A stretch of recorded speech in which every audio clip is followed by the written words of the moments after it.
자, 2016년 4월 27일입니다. 수요일이고요. 오전 9시 41분입니다.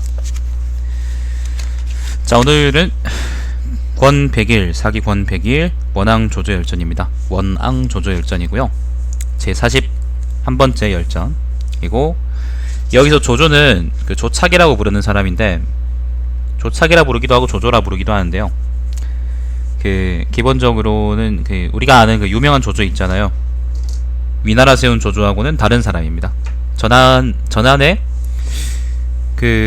제후왕들의 권력을 작살내려고 했던 개혁가고요. 목 잘려 죽었죠. 목 잘려 죽었나? 자, 아무튼 원앙은 누군지 모르겠네. 자, 읽어보겠습니다. 둘 다 전한 시대의 인물들입니다. 원앙은 초나라 사람으로 자는 사이다. 초나라라는 건 이제 요 남쪽 지방을 의미하죠. 아, 요쯤이겠다. 초나라가 많이 넓지. 그의 부친은 원래 도둑이었는데 알릉으로 옮겨 살았다. 알릉이라는 거는 섬서성 함양시 쪽이란 이 근처로 옮겨 살았다, 뭐 그런 말인 것 같네요. 원래 초나라 사람인데, 여태오 때 원앙은 여록의 가신으로 있었다. 여록은 여태오의 조카입니다. 효문제가 즉위하자 원앙의 형 쾌가 추천하여 원앙은 중랑이 되었다. 그 무렵 강후 주발은 승상으로 있었는데 조회가 끝나고 급히 물러나오는 모습이 매우 의기양양하였다. 황제도 그를 정중하게 예우하여 그가 물러날 때마다 친히 전송하곤 하였다. 원앙이 황제 앞에 나가 아뢰었다. 폐하께서는 승상이 어떤 인물이라고 생각하십니까? 황제가 말하였다. 사직의 신하라고 생각하오. 원앙이 말하였다. 강우는 이른바 공신일 뿐이지 사직의 신하는 아닙니다. 사직의 신하란 군주가 살아있으면 그 군주와 함께하고 군주가 망하면 함께 망하는 것입니다. 여태오 때 여씨 일족이 정치를 전행하고 제멋대로 왕이 되어 유씨의 명맥은 한낱 신라같이 거의 단절되었습니다. 유씨가 한나라 황족이죠. 이런 때 강우는 태위로서 병권을 쥐고 있었으면서도 이를 바로잡지 못하였습니다. 여태오가 돌아가자 죽자 대신들이 서로 힘을 합하여 여씨 일족에게 반기를 들 때 태위는 마침 병권을 장악하고 있었기 때문에 우연히 공을 얻었던 것일 뿐입니다. 그러므로 이른바 공신이라고 할 수 있으나 사직의 신하는 아닙니다. 잠시만요.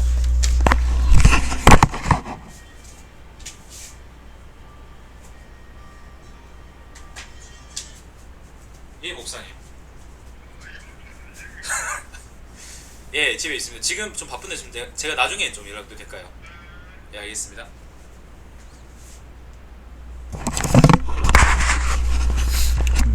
웬일이지? 웬일로 전화해 주셨지? 야, 안녕하세요.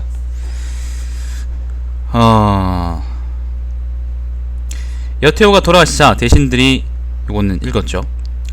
에이. 그런데 승상은 폐하에 대하여 교만한 태도를 취하고 있는 듯한데 폐하께서는 오히려 겸손하시니 이는 신하와 군주가 모두 예를 잃은 것입니다. 따라서 폐하께서 취하실 바가 아닌 줄 아옵니다. 그러자 이후의 조에서는 황제는 점차 위험을 보였고 승상은 점차 황제를 두려워하게 되었다. 이거는 뭐 설명이 충분하니까 제가 따로 해설해 드릴 필요 없겠죠. 그 뒤에 강우는 원앙을 원망하여 이렇게 말하였다. 나는 그대와 그대의 형과 친한 사이인데 그대가 지금 조정에서 감히 나를 헐뜯다니. 그러나 원앙은 끝내 사과하지 않았다.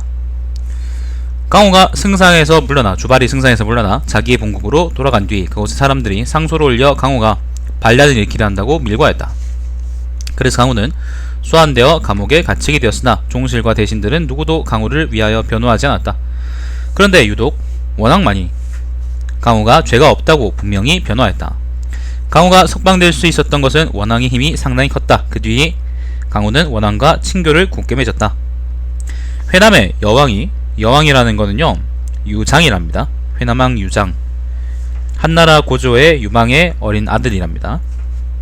여왕이 입주하여 벽양후를 살해하는 등 행동이 매우 교만하였다. 벽양후는 이제 심의기래요. 심의기 앞에 나왔던 사람인데, 이에 원앙은 다음과 같이 간언하였다. 제후가 지나치게 교만하면 반드시 우환이 생기니 이를 그를 꾸짖으시고 그의 봉터를 깎는 것이 좋을 듯 합니다. 그러나 황제는 그의 말을 듣지 않았다. 회남왕은 더욱 교만하였다. 그러던 중 극포 후 시무의 태자가 모반을 꾀한 사건이 발각되어 조사를 하니 회남왕도 연루가 되어 회남왕은 소환되어 조사받았다. 황제는 그를 촉으로 귀양 보내기로 하고 죄수를 호송하는 마차에 실어보내도록 하였다. 회남은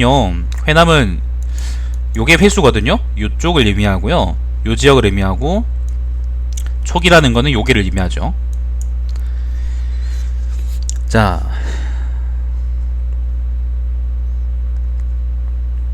이때 원왕은 중랑장으로 있었는데 황제께 간언하였다. 폐하께서는 평소에 회남왕이 지나치게 교만하도록 방치하시고 조금도 금하지 않으셨기에 이런 사태까지 이르렀습니다. 그런데 지금 갑자기 그를 꺾어버리시려 합십니다. 회남왕은 억센 사람이기 때문에 무슨 일이 일어날 줄 모릅니다. 만일 험한 여정에 죽는 일이라도 생긴다면 폐하께서는 결국 천하의 대권을 소유하시고도 아우 한 사람을 포용하지 못하여 아우를 죽였다는 오명을 듣게 될 것인데, 그렇게 된다면 어떻게 하시겠습니까? 황제는 원왕의 간언을 받아들이지 않고 결국 회남왕을 촉으로 보냈다. 회남왕은 옹까지 가서 병사하고 말았다. 옹이라는 거는요, 아마 요 지역일 겁니다. 옹 땅에서 병사가 말았다. 그 소식이 전해지자 황제는 식사를 전폐하고 매우 슬프게 통곡하였다. 원왕이 입주하여 머리를 조아리며 죄를 청하였다. 황제가 말하였다. 예, 맞아요. 그 지역이죠. 공의 간언을 듣지 않아 이런 일이 일어났습니다. 원왕이 말하였다. 폐하께서는 마음을 넓게 하시옵소서. 이미 지난 일이니 후회하신들 무슨 소용이 있겠습니까? 폐하께서는 세상에 뛰어난 세 가지의 행적이 있으시니 이번 일로 폐하의 명예가 훼손되지는 않을 것입니다. 황제가 말하였다. 나에게 세상에 저 뛰어난 세 가지 행적이 있다니 그것이 무엇입니까? 원왕이 말하였다. 폐하께서 대나라에 계실 때 원래 문제가 대왕이었죠. 대땅은 어디냐면은 요쪽 땅입니다. 대나라에 계실 때 태후라는 건 여후겠죠. 3년 동안 병상에 계셨습니다. 그때 폐하께서는 주무시지도 않으시고 옷도 벗지 않으셨으며 탕약도 폐하께서 친히 입으로 맛보시지 않으면 태후께 드리지 않았습니다. 태후가 미안합니다. 태후가 여후가 아니고 박태후랍니다. 문제의 친어머니랍니다. 대저 증삼은 이제 공자의 제자인 증자를 의미하죠. 증삼은 평민의 신분으로도 이러한 일을 하기 어려워하였거늘 지금 폐하께서는 친히 황제의 몸으로 실행하셨으니 효성스러우면서 증삼보다 훨씬 뛰어나다고 하실 것입니다. 또한 여씨일족들이 정권을 쥐고 대신들이 정치를 전행하고 있을 때 폐하께서는 대나라에서 6대의 수레를 타고 어떤 위협이 있을지 모르는 수도로 달려오셨습니다. 비록 맹분과 하육의 용맹함이라 하더라도 폐하께는 미치지 못할 것입니다. 또한 폐하께서는 대왕의 저택에 이르시어 서쪽을 향하여 천자의 자리를 사용하신 것이 2차례이고 남쪽을 향하여 천자의 자리를 양보하신 것이 3차례였습니다. 허유는 한 번밖에 양보하지 않았는데 허유한테는 한 번밖에 권하지 않았으니까 양보를 한 번밖에 안 하지 않았을까? 요가 허유한테 이제 요임금이 허유한테 이제 천하를 양보하려고 그랬다라는 말이 있죠. 그 얘기하는 겁니다. 허유는 한 번밖에 양보하지 않았는데 폐하께서는 5번이나 천하를 사양하셨으니 허유보다 4번이나 더 많이 하신 것입니다. 또 폐하께서 회남왕을 귀양 보내신 것은 그가 폐하의 심사를 괴롭힘으로 그의 잘못을 고치려 하신 겁니다. 하지만 관리들이 그를 잘못 보살폈기 때문에 병사하신 것입니다. 이에 황제는 마음을 가라앉히고 말하였다. 앞으로 어떻게 하면 좋겠습니까? 원왕이 말하였다. 회남왕에는 아들이 셋이 있는데 폐하께서 하시기에 달렸습니다. 이에 효문제는 그 세 아들을 모두 왕으로 봉하였다. 원왕은 이 일로 인하여 조정에서 더욱 면성을 떨쳤다. 원왕은 언제나 큰 이치를 이끌어 말하였으며 세상 일을 개탄하곤 하였다. 황관 조동이 본명이 조담입니다. 조담인데 사마천이 이제 자기 아버지 이름이 사마담이거든요. 그거 피하려고 조동이라 적은 겁니다. 황관 조담은 황제의 총애를 받았는데 항상 원왕을 해하려 했다.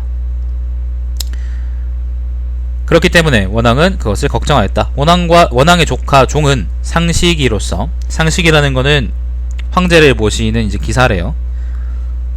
상식이 항상 모시는 기사, 그런 말이네.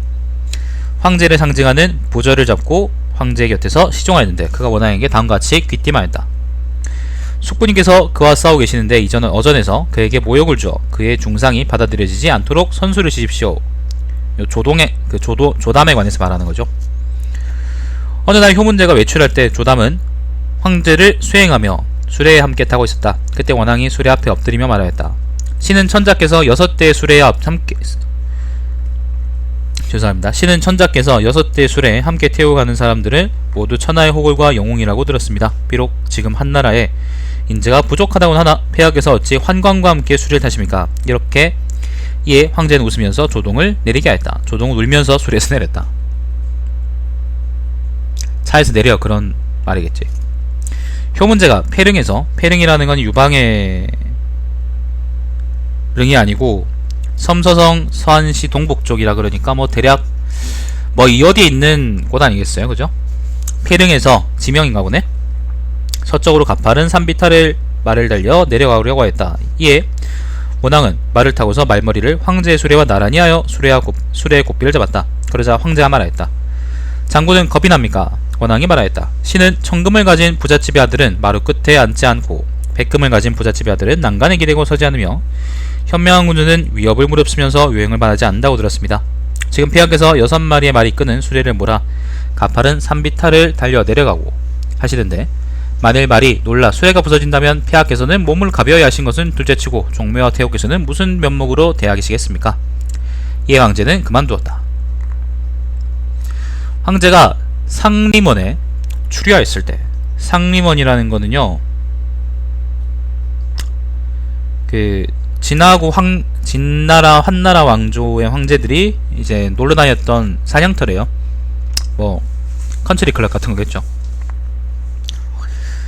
상림원에 추리하였을 때 황후와 신부인도 함께 따라갔다. 신부인, 궁중에서 이 두 여인은 언제나 같은 자리에 앉았다. 상림원에 자리를 마련하였을 때 낭서장이 자리를 만들자 원왕이 신부인의 자리를 뒤로 밀어놓았다. 신부인이 화가 나서 빡쳐서 앉으려 하지 않고 황제 또한 놓아여 일어나 궁중으로 돌아가 버렸다. 원왕은 곧 궁중에 들어가 황제 앞으로 나아가 이렇게 말하였다. 신은 높고 낮음에 질서가 잡혀있으면 위아래가 화목하다고 들었습니다. 지금 폐하께서는 황후를 세우신 이상 신부인은 첩에 불과합니다. 첩과 정처가 어찌 같은 자리에 앉을 수 있겠습니까? 이것은 높고 낮음의 분별을 잃은 것입니다. 폐하께서 신부인을 사랑하신다면 그녀에게 후하게 상을 내리십시오. 폐하께서 방금 하신 말은 바로 신부인에게 화가 되는 일입니다. 폐하께서는 설마 인체의 사건을 보지 못하신 것은 아니시겠죠? 인체라는 것은 사람 돼지라는 의미인데요, 척부인하고 여우 사이의 일이죠. 척부인이 이제 여후가 이제 정실이고 척부인이 첩이었는데, 근데 이제 유망이 죽은 뒤에 이제 여후가 척부인 꼴 보기 싫다고 이제 발하고 손하고 잘라가지고 화장실에 처박아 두면서 이제 인간돼지라 불렀죠. 잔인한 인간. 이 황제는 기뻐하며 신부인을 불러 원왕의 말을 들려주었다. 이에 신부인은 원왕에게 황금 50근을 하사했다. 그러나 원왕은 자주 직간하였기 때문에 오래 궁중에 머물지 못하고 농서의 도위로 좌천되어 갔다. 농서라는 거는요, 요 지역을 의미합니다.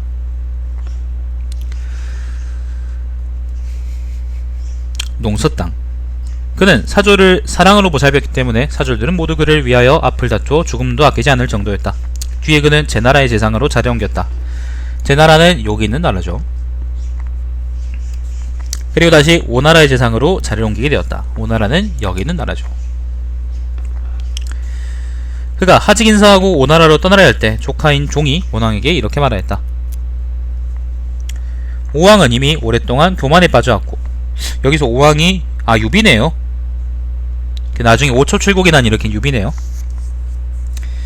오왕 유비는 이미 오랫동안 교만에 빠져왔고 그 나라에는 간사한 사람들이 많습니다. 지금 탄핵하여 다스리려 한다면 반대로 그들은 폐하께 상서를 올려 숙부님을 고발하거나 그렇지 않으면 날카로운 검으로 숙부님을 암살하려 할 것입니다. 남방은 지대가 낮고 습한 곳이니 숙부님께서는 그저 날마다 술이나 마시고 다른 일에는 절대 간섭하지 마십시오. 그리고 가끔 왕에게 모반을 꾀하지 마십시오 라고 말씀이 나면 됩니다. 그러면 다행히 화를 면하실 수 있을 것입니다. 원왕이 종의 말대로 하니 술 먹었단 말이네. 오왕이 그를 후대하였다. 술을 마시니까 후대하셨답니다. 원왕이 고향으로 돌아오는 길에 승상 신도가를 만나 수레에서 내려 예를 올렸지만 승상은 수레 위에서 원왕에게 답례하였을 뿐이었다. 원왕은 되돌아 생각하니 자기의 부하들에게 부끄러웠다. 이에 그는 승상의 관제로 가서 명함을 주고 뵙기를 청하였다.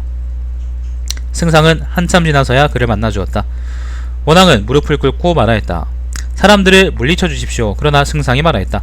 만일 공의하고자 하는 말이 공적인 일이거든 관청에 가서 장사나 연과 상의하도록 하시오. 장사나 연은 이제 관청에서 이제 실무 보는 사람들이요. 그러면 내가 황제께 추천하겠소. 그러나 만일 사적인 일이라면 받아들이지 않겠소. 원왕은 곧 일어나 이렇게 말하였다. 공께서는 승상의 자리에 계시면서 스스로 판단하시기에 진평이나 강우와 비교하여 누가 더 낫다고 생각하십니까? 승상이 말하였다. 내가 그들만 못합니다. 원왕이 말하였다. 좋습니다. 공께서는 그들보다 못하다고 인정하셨습니다. 대저 진평과 강우는 고조를 보조하여, 진평하고 강우는 둘 다 이제 한나라의 승상이었고, 강우라는 거는 강우가 누구였더라? 소하였나?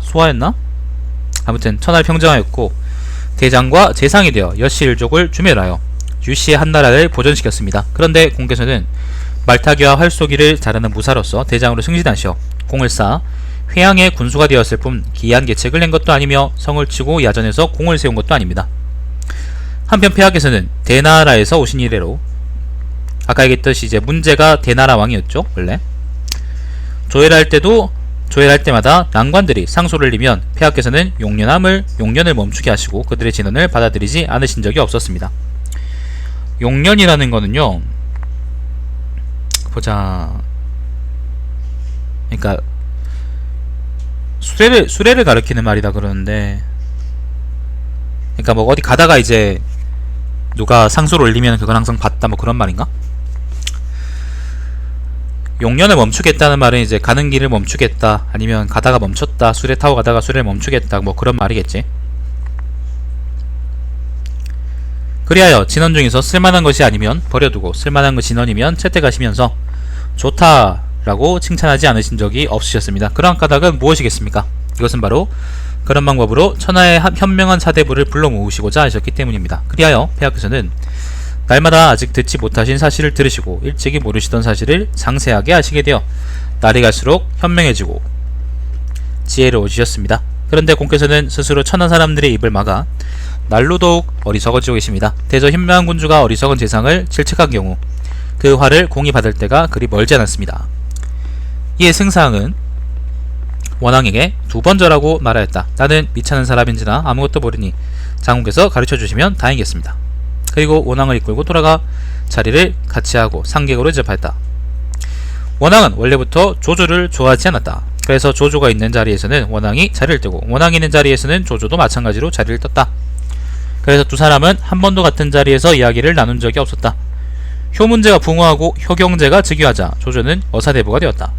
그는 관리를 시켜 원왕이 오왕의 재물을 받은 죄를 조사하게 하여 그에게 처벌을 내리라 했으나 황제는 조칙을 내려 원왕을 평민으로 만드는 것으로 하여 그의 죄를 용서하였다.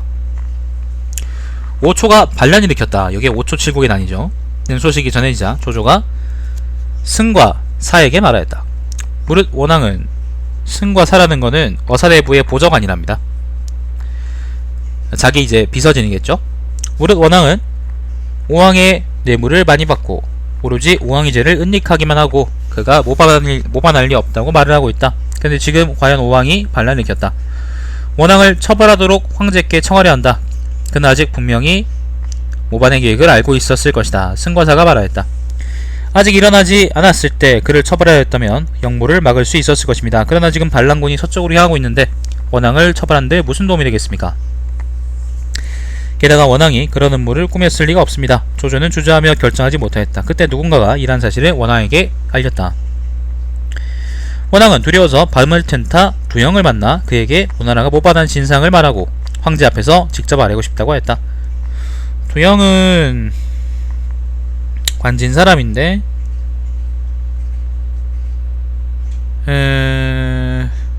두태 후에 당질이라네. 이거 아무튼 그 중앙 관직이 있는 사람인가 봅니다. 외척인가 보네.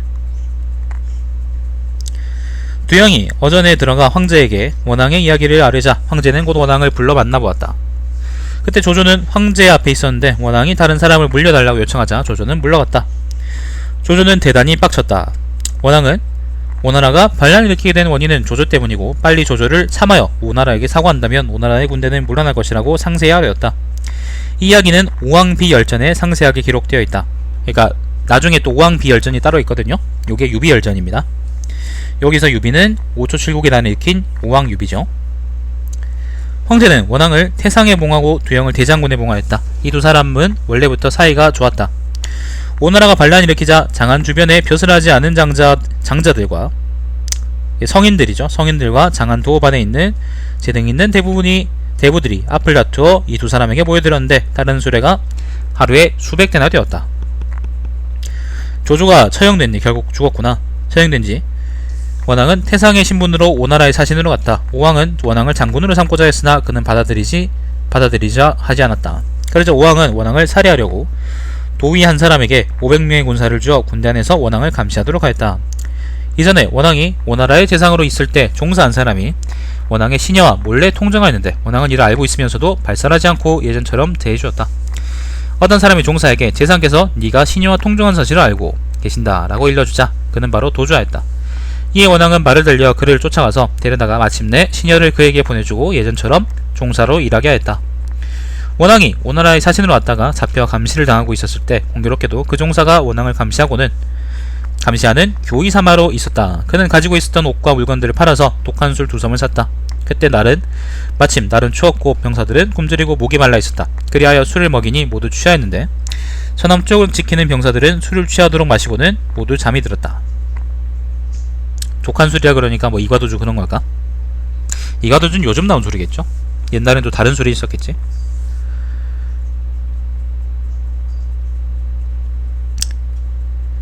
이에 사마는 밤을 틈타 아까 종사죠. 밤을 틈타 원왕을 깨워 이렇게 말하였다. 공께서는 지금 도망가십시오. 오왕은 내일 아침에 공을 죽이려 알고 있습니다. 원왕은 믿지 못하고 그에게 물었다. 그대는 무엇하는 사람입니까? 사마가 말하였다. 소인은 이전에 공 밑에서 종사로 일하던 사람으로 공의 시녀와 사통한 자입니다. 그렇겠네요. 이에 원왕은 놀라서 거절하면서 말하였다. 그대는 다행히 양친이 살아계시니 나는 이 일로 그대를 연루시킬 수 없습니다. 사마가 말하였다. 공께서는 그저 도망가시기만 하면 됩니다. 저도 또한 도망하여 저희 양친을 피신시키시겠으니 공께서는 무엇을 걱정하십니까? 그리고는 칼로 군의 막사를 찢어 원왕을 인도하여 취해 잠들어 있는 명사들 사이로 도망쳐 나왔다. 사마는 원왕과 서로 반대 방향으로 도망하였다. 원왕은 절모를 끌려, 절모라는 거는 그러니까 신하에게 지니게 한 어떤 증명서 같은 거래요. 대나무로 만들었다네. 가슴속에 품고 지팡이를 잡고 7에서 8리를 걸어서 갔다. 다음 날이 밝았을 때 그는 양나라 기병을 만나 말을 얻어 타고 마침내 수도로 돌아와 보고하였다. 오나라와 초나라의 반군이 격파되고 난 뒤 황제는 다시 원왕의 아들 평육후 유래를 원왕의 아들 원왕입니다. 원왕의 아들 평육후 유래를 초왕으로 삼고 원왕을 초나라 지상에 임명하였다. 그뒤 원왕은 상서를 올려 의견을 말하였으나 채택되지 않았다. 원왕은 병으로 벼슬을 그만두고 집으로 돌아와 지냈다. 그는 마을 사람들과 똑같은 모양으로 살아가며 서로 어울리며 닭싸움이나 개싸움 등을 즐기며 지냈다. 낙양의 극맹이라는 사람이 일찍이 원왕을 방문한 적이 있었는데 원왕은 그를 호하게 대접하였다. 그러자 알릉의 어떤 부자가 원왕에게 말하였다. 저는 극맹이 노름만 일삼는 사람이라고 들었는데 장군께서는 무슨 이유로 그와 교제하십니까? 원왕이 말하였다. 극맹은 비록 노름꾼에 불과하지만 그의 모친이 죽었을 때 장례에 참석한 손님의 수가 1000대가 넘었습니다. 손님의 수레가 1000대가 넘었습니다. 이것은 그가 남보다 뛰어난 면이 있기 때문입니다. 그리고 위급한 경우는 사람마다 있기 마련입니다. 만약 어떤 사람이 급한 일을 당해서 문을 두드리면 모친을 구실삼아 변명하거나 집에 있으면서도 없다고 핑계를 대며 타돌린 적이 없는 천하의 사람들이 우러러볼 수 있는 사람은 계심과 극맹뿐입니다. 계심이라는 것도 뭐 비슷한 부류의 사람인가 보네요. 유협이라네. 유협. 뭐 지금으로 오면 건달인데 옛날에는 이제 을이란 게 있었으니까. 지금은 당신은 항상 몇 명의 말탄 시종을 데리고 다니지만 일단 위급한 일이 생기면 그들을 믿을 수 있겠습니까? 원왕은 그 부자를 꾸짖고는 그와 절교해버렸다. 여러 제후들이 이러한 이야기를 듣고 모두 원왕을 칭송하였다. 원왕은 비록 은퇴해 집에 한가하게 지내고 있었지만 경제는 한나라 경제죠. 경제는 때때로 사람을 보내 국정에 관하여 그의 의견을 묵고하였다. 양왕은 경제에 뒤를 이을 생각을 하고 있었지만 원왕이 진언하여 이 이야기는 중단되고 말았다. 양왕은 이 일로 원왕을 원망하여 사람을 시켜 원왕을 죽이려고 하였다. 자객이 관중에 들어와 원왕의 사람됨에 대하여 알아보니 많은 사람들이 원왕에 대하여 입에 침이 마르도록 칭찬하였다. 이에 그 자객은 원왕을 만나서 이렇게 말하였다.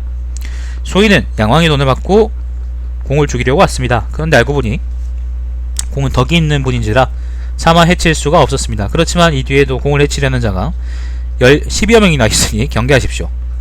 자객을 몇 명이나 보냈을까?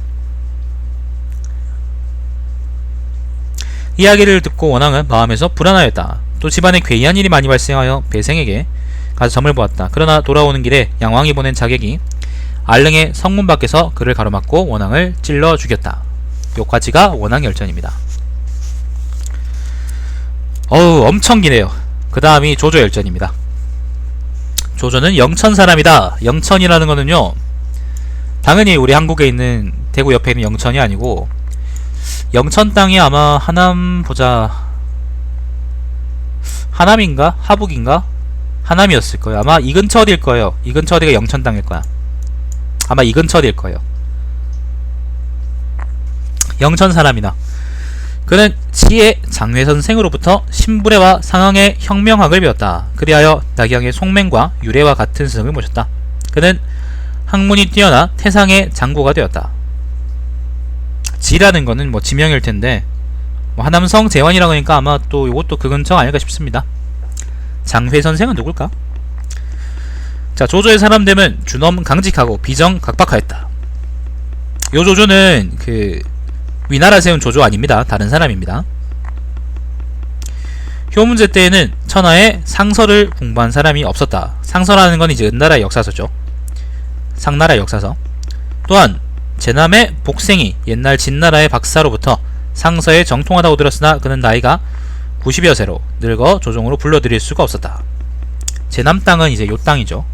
요 땅이죠. 이 근처 어디 땅? 이 근처 어디가 제남일 겁니다. 아, 저기 제수라는 어떤 강이 있거든요. 조그만 강이. 그래서 황제는 태상에게 명을 내려 사람을 시켜 복생에게 보내 그 학문을 전수받도록 하였다. 태상은 조조를 복생의 집으로 보내 상서를 전수받도록 하였다. 후에 조조는 돌아와서 국정에 유익한 일을 상주하고 상서를 인용해가며 풀이하였다. 황제는 조칙을 내려 그를 태자의 사인에 임명하고, 사인이라는 건 이제 그 집사람이죠. 그러니까 그냥 잡무 보는 사람, 그러니까 태자가 부릴 수 있는 그냥 가까이 있는 사람이라고 생각하시면 됩니다. 이어서 태자의 문대부 가령에 임명하였다. 그는 뛰어난 구변으로 태자의 총애를 받았으며 태자의 궁안에서 그를 지혜주문이라고 불렀다. 그는 효문제 때 자주 상서를 올려 제후들의 봉투를 깎아야 하고 법령을 개정해야 한다고 말하는데 상소를 수십 번이나 올렸다. 그러나 효문제는 받아들이지 않았지만 그의 재능을 기이하다고 여겨 그를 중대부로 승진시켰다. 그 당시 태자는 조조의 계책에 찬성하였으나 원왕을 비롯한 여러 공신들은 조조를 좋아하지 않았다. 요게 문제 때 태자니까 아마 경제가 아닐까요? 태자가 나중에 경제가 즉위하자 조조를 내사 임명하였다. 조조는 자주 사람을 물리치고 정사에 관한 일을 말하였는데 황제는 언제나 그것을 받아들였다. 그 제후왕들에 대해서 잠깐 얘기를 해드릴게요. 그 주나라 때는 이제 직할지의 그러니까 직할지의 관리를 파견하지 않고 그거 있거든요. 그 관리를 파견하지 않고 이제 다들 친척들이나 아니면 장군들을 파견해가지고 왕으로 그러니까 제후로 삼았잖아요. 근데 그것 때문에 이제 나라가 뭐 개판이 되니까 진나라를 통일한 시황제는, 그러니까 보시면, 아, 내가 또 이렇게 지도를 또 보고 설명해 드리니까 얼마나 좋아. 요게 전부 다 작은 나라들이에요. 식나라, 그 다음에 뭐 장나라, 그 다음에 이거는 강나라는 뭘까? 도나라, 그 다음에 채나라, 뭐 허나라, 그 다음에 뭐 무슨 나라 되게 크고 작은 나라들이 많았는데, 물론 이거는 주나라 관계없는 나라들도 많았겠지. 관계 있는 나라들도 있었을 거고. 근데 어쩌면 이렇게 난립해 싸우니까 세상이 개판이잖아요. 그래가지고 잠깐만요.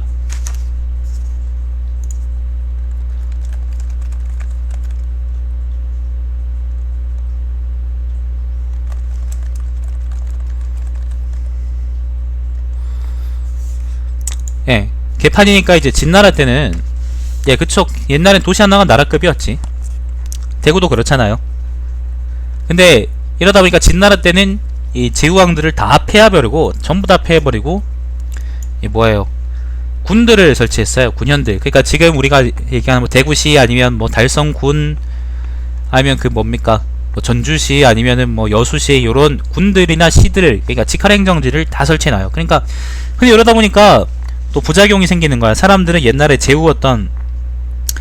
그러니까 제후들이 있던 어떤 그런 그러니까 느슨한 어떤 정치체제에 익숙해져 있는데 갑자기 이제 빡빡 조여오니까 중앙집권체제로 사람들이 이제 견디지 못해가지고 한번 또 나라가 뒤집어졌거든요. 그래가지고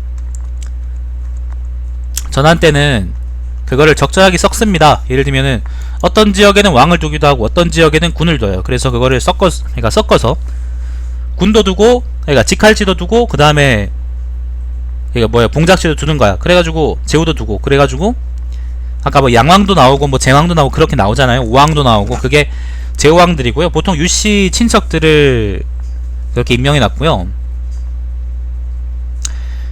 그리고 직할지에는 이제 그 군현에는 이제 그 목사나 아니면은 그 자사나 이런 사람들을 보내가지고 다스리게 했죠. 후한 때는 이제 거의 내가 알기로 후한 때는 제후왕들이 없었나? 아무튼 그런 식으로 이제 그러니까 섞어서 썼어요. 그걸 군국제라 그러는데 근데 전환 정치체가 안정되기 시작하고 그러다 보니까 이제 조조란 사람이 여기서 말하는 조조란 사람이 그 제후왕들 하나도 도움 안 됩니다. 그 좆대 버립시다. 좆 만들어 버립시다. 그렇게 해가지고 하나씩 그러니까 권한을 축소시키고 그러니까 땅을 빼앗는 거죠. 쉽게 말해서 땅을 이제 직할제로 편입시키고 그 다음에 뭐 제후왕들의 이권들을 점점 없애버리는데 그런 상황을 의미하는 겁니다. 그래서 이제 제후왕들이나 원왕 같은 기존 사람들은 그러니까 기존에 있던 사람들은 조조의 어떤 급진적인 개혁을 되게 싫어했던 거죠. 그리고 사실 조조의 개혁이 5초 7국의 난을 부르기도 했고요. 자, 그 얘기를 할 겁니다. 경제가 즉위하자 조조를 내사 임명하였는데 조조는 자주 사람을 물리치고 정사에 관한 일을 말하였는데 황제는 언제나 그것을 받아들였다. 그래서 그에 대한 황제의 총애는 국영을 능가했으며 국영이라는 거는 상위관직들 중앙의 9 행정관의 총직이랍니다. 보자. 태상 그 다음에 낭중령이 나중에 광로콘이 된다네. 광로콘이 되고 그 다음에 태위 이거는 위위입니다. 위위 그 다음에 태복 그 다음에 종정 그 다음에 소부 그 다음에 정위 그 다음에 전객인가 그 다음에 이거는 뭘까? 치율내사인가요? 대사농이구나. 아무튼 요런 식으로 9개 이제 중앙 행정관들이 있는데 요거를 국영이라 그러고 요 사람들이 사실 조정에서 제일 높은 사람들이거든요. 근데 이제 조조에 대한 총애가 국영을 능가했다. 그러니까 조조가 얼마나 많이 총애받았는가 그거를 이제 얘기하는 거죠. 법령은 그에 의해서 개정된 것들이 많았다. 승상 신도가는 마음속으로 못마땅하게 여겼으나 그를 누를 만한 힘이 없었다. 내사부는 태상황의 사당 안쪽 담 바깥에 빈터 있었는데 문이 동쪽으로 나 있어 불편하였다. 조조는 이에 남쪽으로 출입이 편하도록 2개의 문을 내었는데 이거 장승상 열전에 나오지 않았나? 이때 사당 빈터의 바깥담을 뚫었다. 승상 신도가가 그러한 사실을 듣고 크게 빡쳐서 이 잘못을 빌미로 조조를 처형할 것을 주창하려고 하였다. 조조는 그 소식을 듣고 그날 밤으로 사람을 물리쳐줄 것을 요청하고 황제께 그 일에 대해서 상세하게 아뢰었다. 뒤에 승상은 정사에 관한 일을 상주하면서 기회를 보아 조조가 함부로 사당의 담을 뚫어 문을 만들었으니 그를 정위에게 넘겨 처형해야 한다고 아뢰었다. 그러자 황제가 말하였다. 그것은 사당의 담이 아니고 사당 바깥의 담의 빈터이니 법에 저촉되지 않습니다. 이에 승상은 사죄하였다. 조정에서 물러나와 승상은 빡쳐서 장사에게 이렇게 말하였다. 나는 마땅히 그를 먼저 참하고 난 뒤에 황제께 말씀드려야 한다고 했다. 처형할 것을 먼저 주장하였기 때문에 이러한 녀석에게 모욕을 당하였으니 어린 녀석에게 모욕당하였으니 애당초 내가 잘못하였다. 승상은 이 일로 병이 들어 죽고 조조는 더욱 명정이 높아졌다. 조조는 어사대부로 승진하여 제후들의 죄과를 들어 그들의 봉토를 삭감하고 그들의 봉토에 변경에 있는 군을 몰수하자고 주창하였다. 요게 아까 그 얘기예요. 상소문이 올라가자 황제는 공경, 여루, 종실들을 불러 모아 의논하게 하였는데 아무도 감히 반대하지 못하였다. 오직 두영만이 반대하여 이 일로 두영은 조조와 사이가 벌어지게 되었다. 조조가 개정한 법령은 30장에 이르렀는데 제후들은 모두 반대하였고 더욱 조조를 증오하게 되었다. 조조의 아버지가 그런 소식을 듣고 영천에서 올라와 조조에게 이렇게 말하였다. 황제께서 즉위하신 뒤 얼마 되지도 않아서 네가 정치를 마음대로 하여 제후들의 몽토를 삭감하고 다른 사람의 고륙 사이를 멀어지게 하여 사람들이 모두 너를 원망하는 자가 많다 하니 어찌하여 그런 짓을 하느냐. 조조가 대답합니다. 당연하신 말입니다. 그러나 이와 같이 하지 않는다면 천자는 존귀해질 수가 없고 종묘는 편안해질 수 없습니다. 아버지가 다시 말합니다. 유씨는 편안해졌지만 조씨는 위태로워졌다. 나는 죽어버리겠다. 그리고는 약을 마시고 자살하면서 이렇게 말하였다. 나는 화가 내 자신에게까지 미치는 것을 참아 볼 수가 없구나. 조조 아버지의 말이죠. 자, 그가 죽은 지 12일 만에 오초칠국은 과연 반란을 일으켰는데 그들은 조조를 죽인다는 것을 명분으로 내세웠다. 그때 두영과 원왕이 황제에게 조조에 대한 처벌을 주청하자 황제는 명을 내려 조조에게 조복을 입힌 후 그를 동시에서 참하였다. 동시라는 거는 그 장안의 안에 있는 시가지입니다. 뭐 시내에서 죽였다 그런 말이겠죠. 조조가 죽고 난 다음 알짜복야라고 읽는 거 아닌가? 알짜복야라고 읽나? 알짜복야 등공이 교위가 되었는데 그는 5초 반란군을 진압하는 장군이 되었다. 그가 전쟁에서 돌아와 군사에 관한 글을 올리고 황제를 아련하였을 때 황제가 물었다. 그대는 전쟁터에서 돌아왔는데 조조가 죽었다는 이야기를 듣고 과연 5초의 반란군이 전투를 중지하던가? 등공이 말하였다. 하지만 그러지 않았죠. 우왕은 모반을 준비한 지 수십 년이 이르고 있습니다. 다만 봉토를 삭감당한 데에 분개하여 조조를 죽인다는 명분을 내세웠을 뿐입니다. 그의 뜻은 본래 조조에게 있었던 것이 아닙니다. 게다가 신이 걱정하는 바는 천하의 선비들이 입을 다물고 다시는 황제께 진언을 하지 않을 것이라는 점입니다. 황제가 말하였다. 어째서인가? 등공이 말하였다. 대저 조조는 제후들이 강성하고 비대해져서 그들을 제재할 수 없게 될까 걱정한 까닭에 그들의 봉토를 삭감하도록 추청하고 나라의 존엄을 꾀한 것이니 이것은 만세의 이익이 되는 것입니다. 그러나 이러한 계획이 겨우 시행되자 그 자신은 갑자기 사형을 당하는 처지가 되고 말았으니 안으로는 충신의 입을 받고 밖으로는 제후를 위하여 원수를 갚아주는 격이 되었습니다. 신은 그것은 폐하께서 취할 바가 아니라고 생각합니다. 그러자 경제는 한참 아무 말이 없이 있다가 이렇게 말하였다. 네 말이 맞습니다. 나 또한 후회하고 있습니다. 이에 등공을 성향의 중의로 임명하였다. 등공은 성고 사람으로 기한 계책에 뛰어난 사람이었다. 건원 연간에 황제가 혈량을 초빙하자 사람 이름인가요? 현명한 사람을 초빙하자 그런 말이군요. 공경 대신들이 등공을 천거했다. 이에 등공은 벼슬길에서 물러나 있었으나 다시 기용되어 구경이 되었다. 1년 뒤에 그는 다시 병을부실로 물러나서 귀양하였다. 그의 아들인 장은 황로의 학문을 배워 대신들 사이에서 명성이 높았다. 태상원 말하였다. 원왕은 비록 학문을 좋아하지 않았으나 시의적절하게 일을 처리하는 데 능숙하였다. 그는 어진 마음을 근본으로 삼고 대의를 이끌어 말할 때는 비분강개하기도 하였다. 효문제 즉위 초에 그의 재능은 시대를 만났다. 시대는 끊임없이 변하여 5초가 반란을 일으켰을 때 황제에게 건의하여 그의 정의가 받아들여져 시행되기까지는 하였으나 다시는 성공하지 못하였다.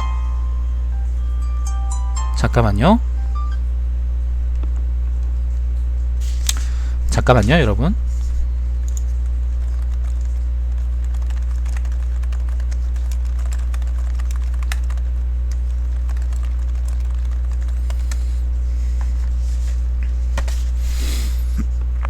죄송합니다.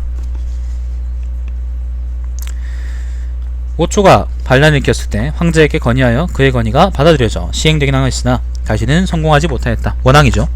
그는 명성을 좋아하고 재주를 자랑하였으나 결국은 명성 때문에 죽었다. 조조가 가령이었을 때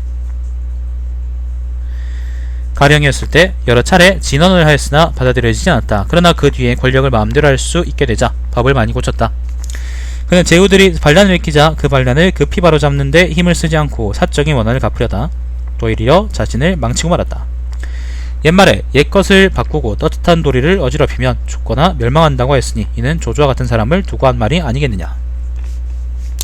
너무 급진적이었단 말이죠. 태사공이 사마천이 그렇게 평화했답니다. 태사공이